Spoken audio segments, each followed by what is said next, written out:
Ven Espíritu Santo, llena los corazones de tus fieles y enciende en ellos el fuego de tu amor. Envía, Señor, tu Espíritu Creador y renueva la faz de la tierra. Oh Dios, que has llenado los corazones de tus fieles con la luz del Espíritu Santo, haznos dóciles a sus inspiraciones para gustar siempre el bien y gozar de su consuelo, por Cristo nuestro Señor. Pues hoy es el domingo de Gaudete, de gozo, de alegría. Si habéis ido a misa hoy, en las lecturas vemos este gozo, esta alegría, esta llamada a la esperanza, e incluso en el Evangelio que se habla de la prisión de Juan, encontramos el gozo y la esperanza de los discípulos de Juan al compartir con Jesús las experiencias del apostolado, y Jesús le resume decirle a Juan: los ciegos ven, los sordos oyen, los cojos andan, los endemoniados son liberados, y se anuncia el reino de Dios. Bueno, estamos en la época de Adviento y nos cuesta ver en estas fechas, con tantas compras, luces, música, un tiempo de penitencia. Pero en la liturgia ya las propias vestimentas del sacerdote nos alertan de que empieza un tiempo de penitencia. El sacerdote viste de morado. De hecho, solo ha cambiado de color para la solemnidad de la Virgen. Acordaos que el día de la Anunciación, el día de la concepción de la Virgen, el sacerdote ha vestido de rosa. Hoy también son los 2 días que se permite al sacerdote vestir los ornamentos rosados. En la liturgia se habla de penitencia, de conversión. Sí, es verdad, también de alegría, de luz, de vida, de triunfo sobre la muerte. Nos cuesta conjugar las dos cosas, ¿verdad? Soy feliz mientras tanto hago penitencia. Suena extraño, lo entiendo. Pero es que no está peleado. Tal vez en el mundo judío no se conjuga con la misma facilidad. Tal vez en el mundo de ahora también suene raro. Pero para el cristiano, para el católico, la cruz, el sacrificio, lleva siempre a la luz. Per crucem ad lucem. La prueba llevada con fe lleva a la alegría. En casa, remover los muebles, las copas, los libros, para quitar el polvo, nos hace sudar, es aburrido, no es agradable esta paliza, pero terminando el trabajo la sensación es hermosa, porque todo está recogido, todo está limpio. Ya no nos acordamos de lo que nos ha costado. Hasta la próxima vez que vayamos a limpiar, ¿verdad? Que nos da una pereza tremenda pensando en la tremenda paliza que nos va a costar. Y solemos hacerlo con cierta frecuencia, para que no suframos con este proceso que es necesario.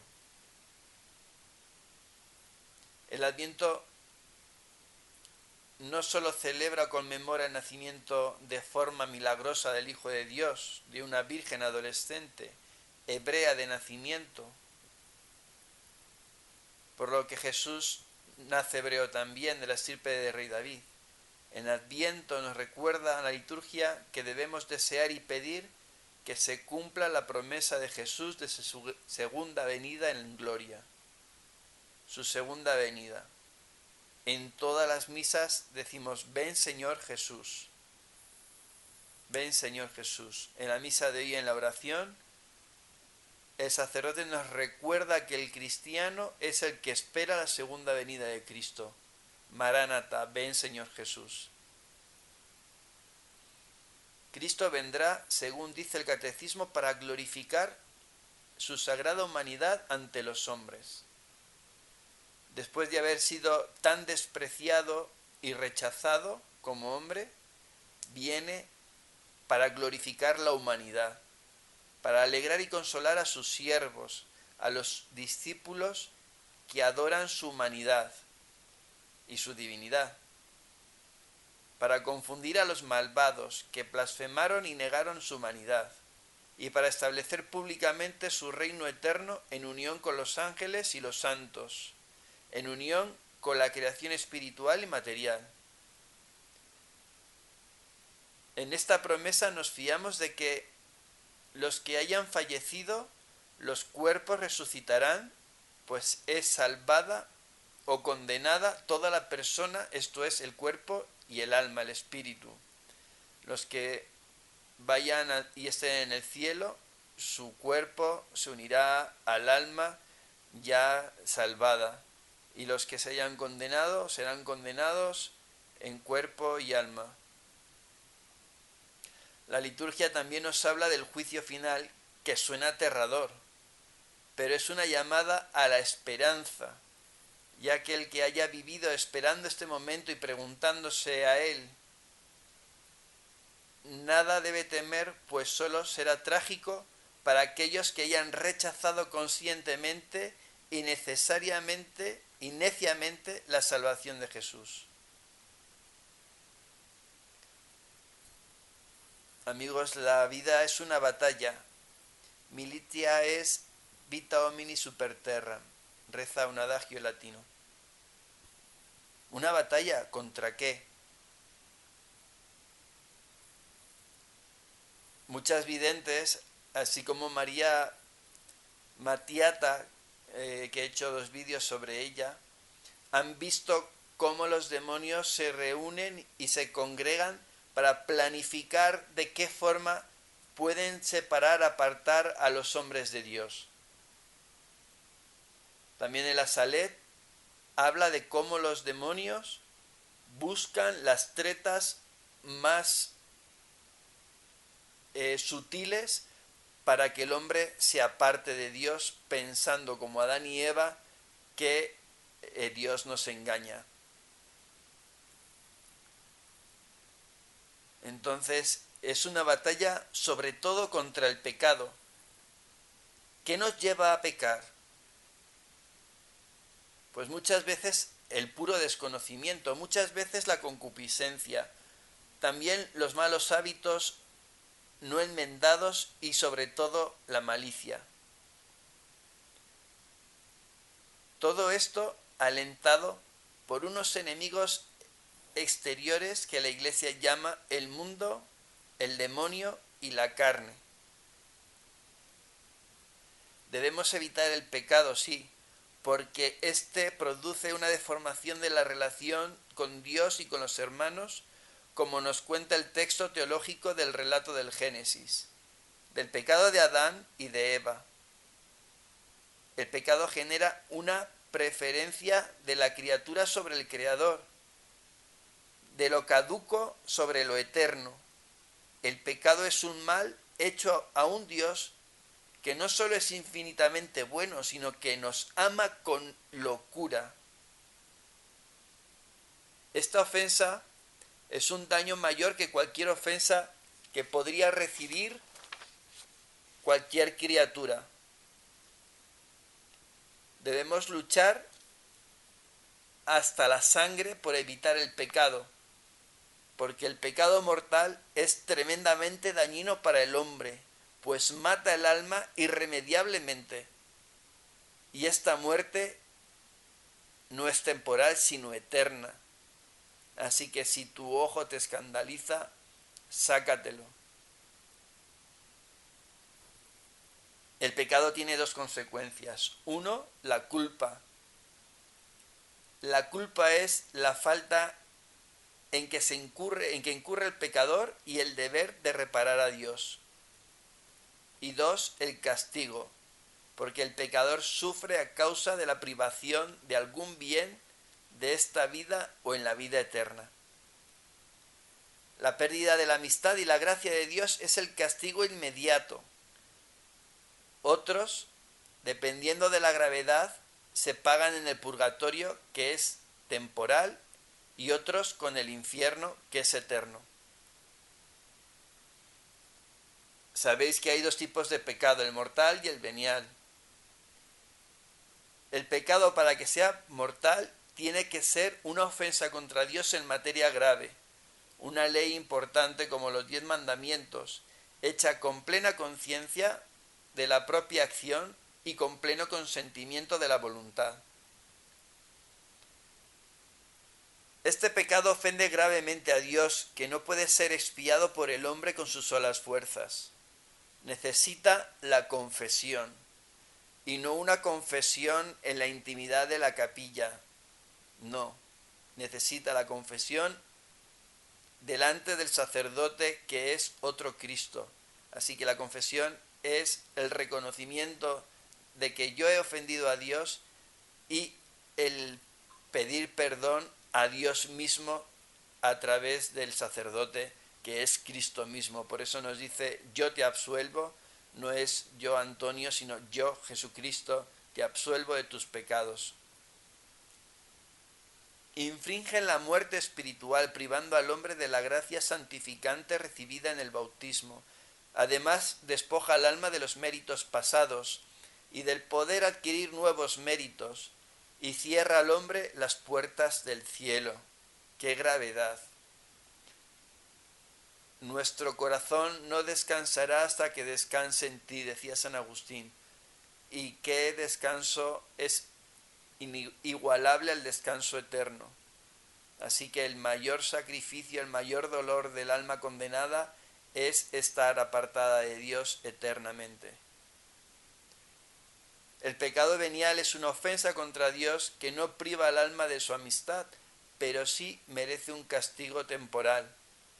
No nos aparta del cielo, es un pequeño tropiezo y es más fácilmente perdonable que el pecado mortal. La acción como tal no es un mal grave en sí, o no se consiente plenamente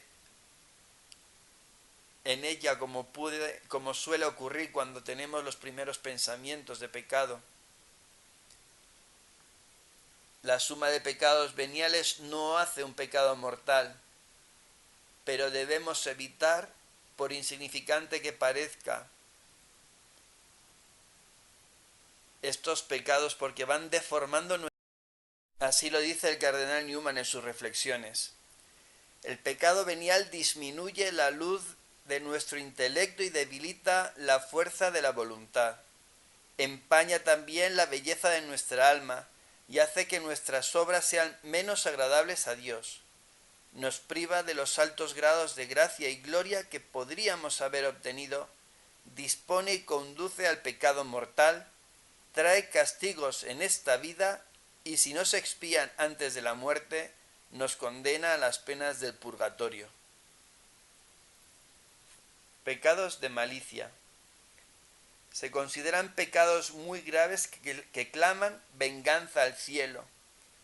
El asesinato intencional, el aborto, la sodomía, actos sexuales contra la naturaleza como en Sodoma y Gomorra, la opresión de los pobres, de los huérfanos, de las viudas, retener el salario justo a los trabajadores, el abuso de la autoridad, van en contra de la justicia divina más que otros pecados.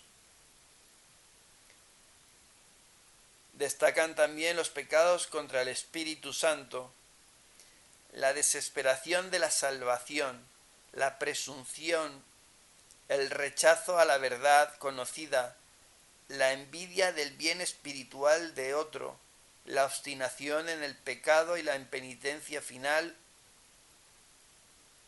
o final de la vida. Implican una obstinación a los dones, a la gracia, la iluminación del Espíritu Santo, que si llega en pecado mortal a la muerte, no será perdonado en la vida venidera. Ningún pecado es absolutamente imperdonable, pero quien se obstina en él y no desea arrepentirse no puede ser perdonado. Para ello debe querer ser perdonado. Podemos pecar de 3 formas, lo sabéis: de pensamiento, de palabra, obra y omisión. por eso en la misa rezamos por mi culpa, por mi culpa, por mi culpa. He pecado de pensamiento, palabra, obra y omisión. Por eso ruego a Santa María siempre Virgen. Pecamos de pensamiento.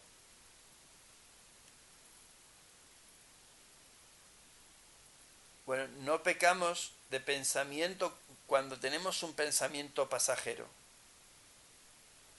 Me viene una idea pecaminosa, pero inmediatamente la rechazo.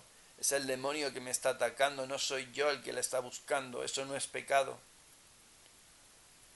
Sino que pecamos con la intención complaciente. Dios prohíbe los malos pensamientos porque la mente es, por su naturaleza espiritual, el lugar de la verdad, pero los malos pensamientos se unen a lo que es falso, siendo ofensivo a sus ojos. Los malos pensamientos contaminan el alma, que es su templo, y son el inicio de las malas acciones. De palabra pecamos hablando contra la fe, contra la religión, contra la caridad, contra la pureza, contra la verdad. Pecamos de obra y omisión cada vez que hacemos lo que está prohibido o voluntariamente dejamos de hacer lo que se nos exige. Cuando dejamos de hacer cosas porque decimos yo soy católico a la carta, en esto creo, en esto no creo. Vamos a hablar un poco de los pecados capitales, que son la esencia, la cabeza de todas las malas acciones. O son mortales en sí mismos, o dan lugar a que causen la muerte espiritual. Tienen un origen común, que es el amor desordenado a uno mismo. Cuando se desea y se busca nuestro bienestar personal, pasando por encima de los principios del orden común. Seréis como dioses, Dios está mintiendo. ¿Os acordáis de ese relato? Dios os miente, seréis como dioses. Y Eva se lo cree y come del fruto del árbol prohibido. La soberbia, ese amor excesivo a nosotros mismos, a nuestra grandeza, origen del pecado, pecado original, seréis como dioses, como os digo. La avaricia, esa codicia, un amor y apego excesivo a los bienes terrenales. Hay un amor legítimo a los bienes terrenos, eso no es pecado, pero el pecado es el apego, el ansia de poseer para mí. La lujuria, que es el deseo desordenado de placer sexual, que no es malo por sí mismo porque lo que Dios ha hecho es bueno, solo que se desordena fuera del vínculo del matrimonio válido o incluso dentro de él, pero cuando teniendo mis relaciones sexuales, rechazo su función unitiva y procreadora.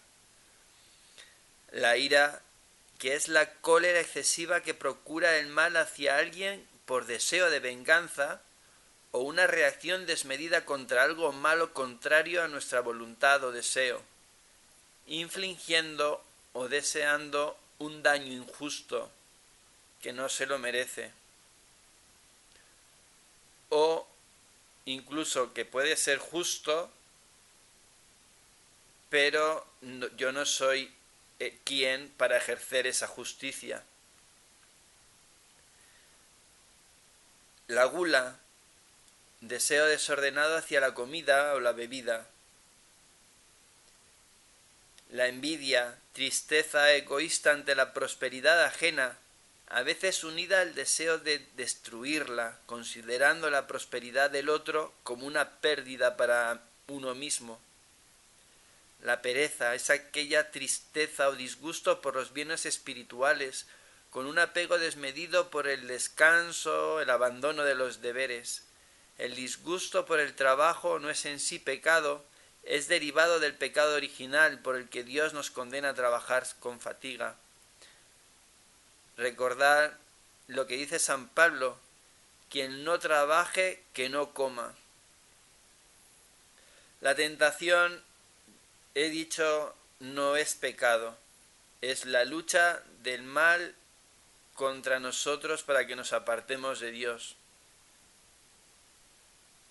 Esta tentación se convierte en pecaminosa cuando pasa por el consentimiento, que es condición para que una persona sea responsable y culpable de sus actos.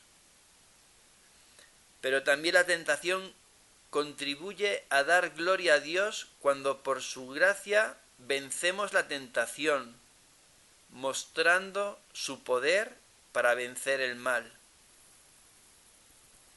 Por eso hay que estar unidos a Dios en todo momento, porque con Él todo lo podemos. Su sabiduría, que nos muestra el camino para escapar del pecado y su bondad, nos da la gracia para vencerlo. La tentación contribuye a nuestra santificación, ya que nos enseña a depender de Dios en lugar de confiar en nuestras propias fuerzas, en nuestras fuerzas limitadas. Nos purifica de nuestras faltas, nos fortalece en la virtud, nos entrena para el combate espiritual, aumenta nuestros méritos y gloria futura si perseveramos, nos ayuda a estar espiritualmente despiertos y vigilantes, especialmente mediante el recuerdo constante de la presencia de Dios. Y voy terminando. La confesión, carísimos, sirve además para mantener el alma limpia y digna para el cielo prometido, manteniéndonos en vela para el momento de nuestra muerte o la segunda venida gloriosa de Jesús, sirve para recibir con dignidad los sacramentos después del bautismo, ya que recibirlos en pecado mortal hace infructuoso el sacramento, no inválido, pero acudir a los sacramentos en pecado mortal, salvo de la penitencia, por supuesto que está para limpiarlo, nos carga con otro pecado mortal. Y además, un pecado mortal por acudir en falso al sacramento y otro de sacrilegio, por el uso fraudulento del sacramento. Para recibir la comunión hay que disponerse adecuadamente en cuerpo y alma, porque vamos a recibir a Jesús en cuerpo y alma, con el asentimiento de toda la doctrina católica. Por eso rezamos el credo, y es necesario para comulgar estar en comunión con el cuerpo místico de Cristo, creer lo que cree la Iglesia, que es lo que nos ha transmitido Cristo. Creer en sus enseñanzas morales. El estado de gracia, no tener conciencia de estar en pecado mortal, es necesario para comulgar dignamente. Es decir, unidos a Cristo en fe y caridad y en ayunas, representando nuestro cuerpo o presentando nuestro cuerpo, incorporando nuestro propio cuerpo en el seno virginal también de la Virgen María.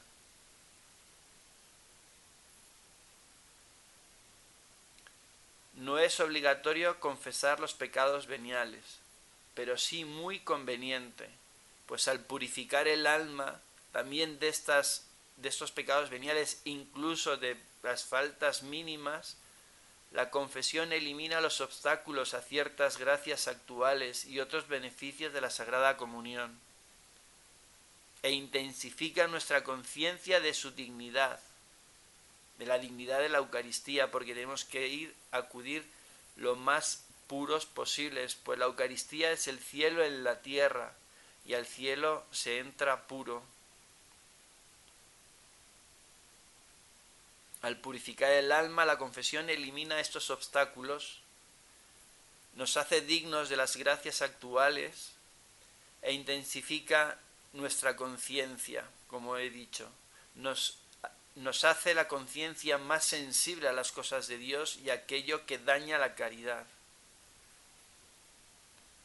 Por eso también en misa nos deseamos la paz.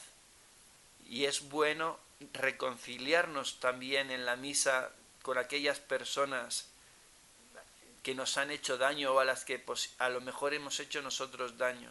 Por eso una mística recomendaba que en el Padre Nuestro, después de rezarlo, ya que rezamos, perdona nuestras ofensas como también nosotros perdonamos a los que nos ofenden, hiciésemos en nuestro corazón una frase similar a esta. Jesús, la persona que nos ha ofendido, vamos a poner mi nombre, Valero, te perdono, te amo, te deseo la paz. Valero, perdóname, ámame, me deseo la paz. Pues esta paz con mayúsculas es la paz del propio reino de los cielos. Porque Jesucristo es el Rey de la paz, es el Rey del amor.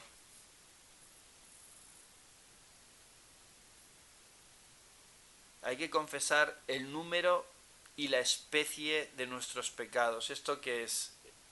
La naturaleza precisa de cualquier pecado mortal no confesado, es decir el pecado, no la historieta, ves que pasó esto, mi mujer me dijo, mi hijo es que me tiene negro.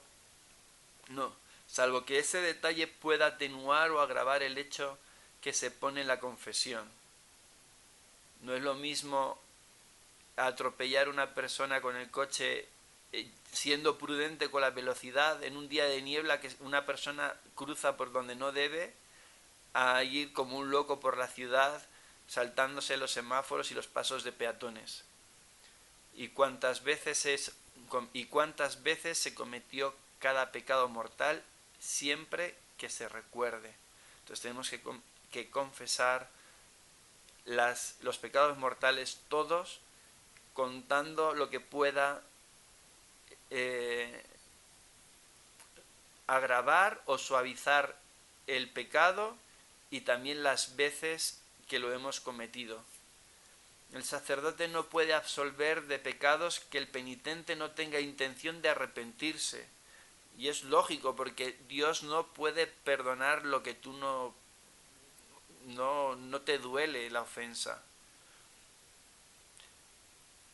Si un ladrón va a confesarse de que ha robado un banco por limpiar su conciencia, pero no por el dolor de los pecados, y el sacerdote le dice, bueno, ¿estás arrepentido? Sí.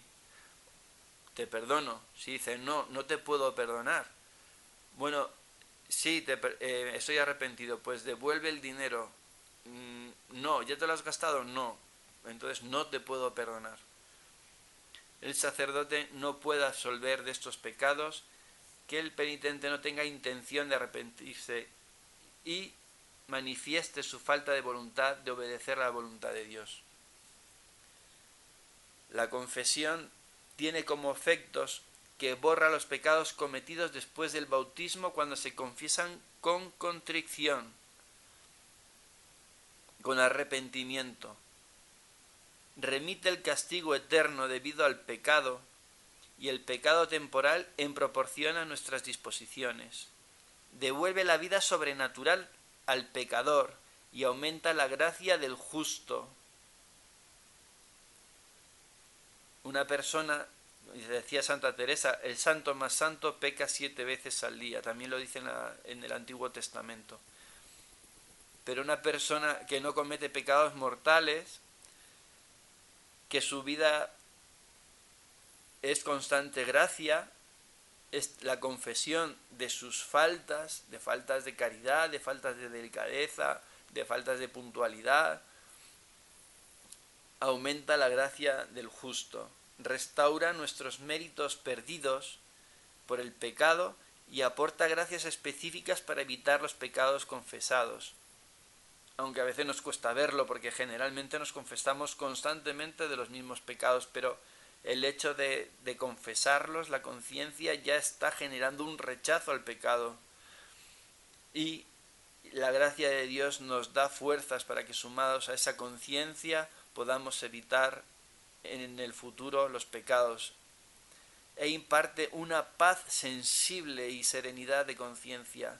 Es gratificante escuchar a los conversos cuando hablan de la confesión, su primera confesión después de, en el momento de la conversión, de cómo lloran, pero no lloran de amargura, sino que lloran de gracia, de amor, porque se sienten perdonados por la misericordia, han experimentado el amor misericordioso de Jesucristo.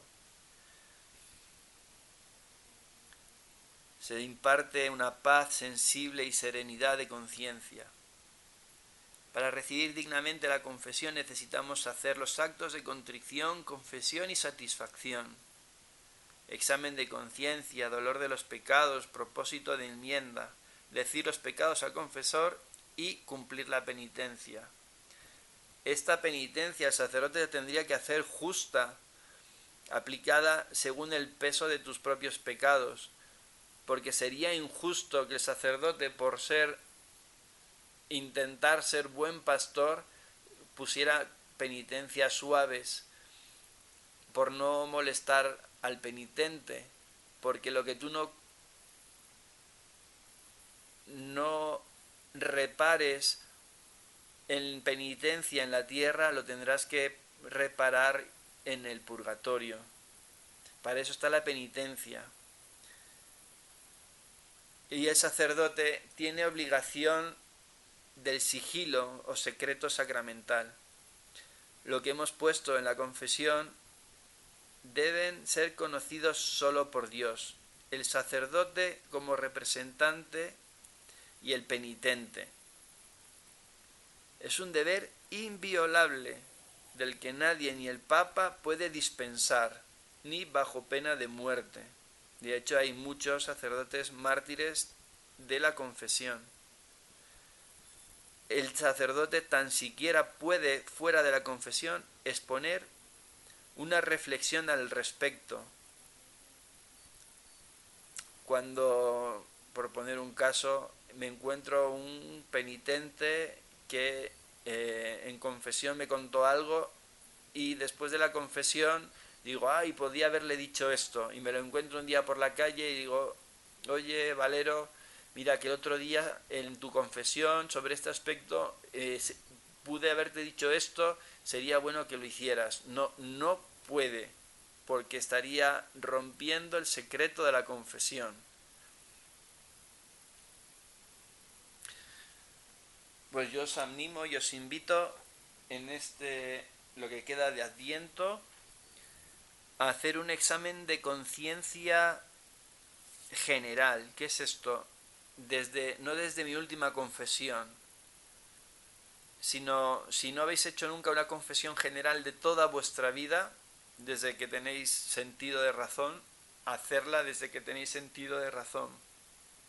Si habéis hecho confesiones generales en ejercicios espirituales a los que podéis asistir, hacedlo desde la última confesión general. Esto no es por temor a ver si Dios me perdonó o no me perdonó este pecado, aquel otro, no, eso es un pecado de duda de la gracia de la misericordia de Dios. Dios te perdona todos los pecados siempre que tú hayas acudido a la confesión con el deseo ardiente de ser perdonado y con el deseo de recibir la gracia y el perdón de la misericordia.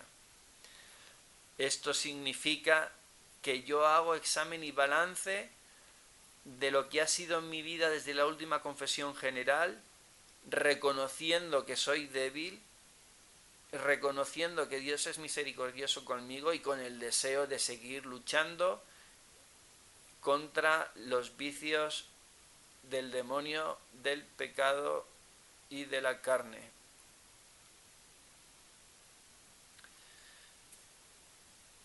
Hay algunas aplicaciones, os pondré en la descripción de este vídeo una que yo uso que es muy buena para hacer este tipo de examen de conciencia. Es una aplicación que es poner patas arriba la casa para volverla a ordenar de nuevo. Después de esta confesión general, que os animo a que lo hagáis antes del 24 de diciembre para ya tener nuestro corazón preparado para la venida de Cristo. Después de esta confesión, nuestra alma ya no será más un establo, será una casa adornada, sencilla pero adornada como aquella cueva de Belén en la que Jesús nació, pero que San José y la Virgen la dejaron lo más digna posible para recibir al Hijo de Dios hombre. No me alargo más. Espero que estas reflexiones sobre el Adviento, sobre la gracia, sobre la confesión, os sirvan. Os deseo un feliz Adviento, una feliz Navidad. Os deseo de verdad, de corazón, que sintáis el amor misericordioso de Dios y sintáis el compromiso de acompañarlo en sus sagrarios, que está tan abandonado. Nos vemos en el sagrario.